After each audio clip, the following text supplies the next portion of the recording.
Friends, welcome back to my channel. और आज हम जानेंगे क्रांतिकारी राम प्रसाद बिस्मिल के बारे में, जिनका जन्म 11 जून 1897 को शाहजहांपुर उत्तर प्रदेश में हुआ था और उनका निधन 19 दिसंबर 1927 को गोरखपुर की जेल में हुआ था।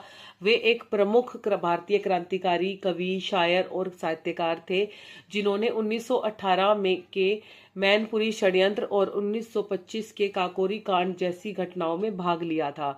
उन्होंने अपने 11 साल के क्रांतिकारी जीवन में ब्रिटिश सरकार के खिलाफ संघर्ष किया और 30 साल की उम्र में ही उन्हें फांसी दे दी गई।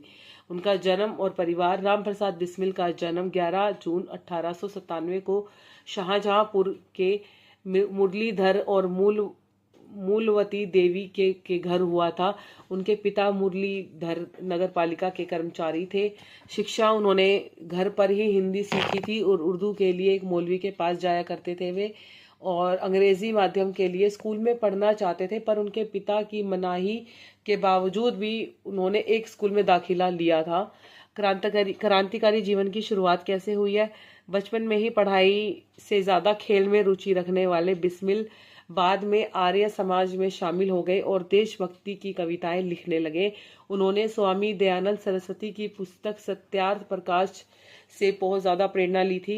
मैनपुरी षड्यंत्र में बिस्मिल 1918 के मैनपुरी षड्यंत्र में शामिल हुए थे, जिसमें कि ब्रिटिश सरकार के खिलाफ उन्होंने हथियार खरीदने की योजना थी।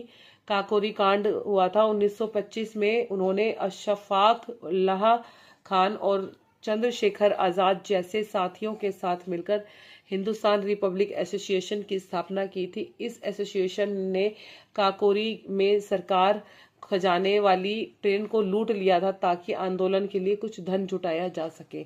जेल और फांसी। काकोरी कांड के बाद उन्हें गिरफ्तार कर लिया गया था और अन्य क्रांतिकारियों के साथ उन्हें भी फांसी की सजा सुनाई गई थी। उन्हें 19 दिसंबर 1927 को ही गोरखपुर जेल में फांसी दे दी गई थी। और उनके योगदान ये रहे हैं कि साहित्य। बिस्मिल एक उच्च कोटि के कवि, शायर, लेखक थे। उन्होंने अपनी आत्मकथा जेल में रहते हुए लिखी थी और जिसे शिव वर्मा ने बाहर निकाला था और गणेश शंकर विद्यार्थी ने प्रकाशित किया था। राष्ट्रीयवाद। उन्होंने सरफरोशी की तमन्ना जैसी कविताओं के माध्यम से लोगों को स्वतंत्रता संग्राम में भाग लेने के लिए प्रेरित किया था और एक बहुत महान क्रांतिकारी थे हमारे देश के, जिन्हें कि माना जाता है। और देखिए, उन्होंने अपने छोटी सी उम्र में ही कितना कुछ देश के लिए किया था, अपना जीवन तक निछावर कर दिया उन्होंने। तो हम सलाम करते हैं ऐसे देश के क्रांतिकारियों को, जिनकी वजह से आज हम चैन की सांस, आज़ादी की सांस ले रहे हैं।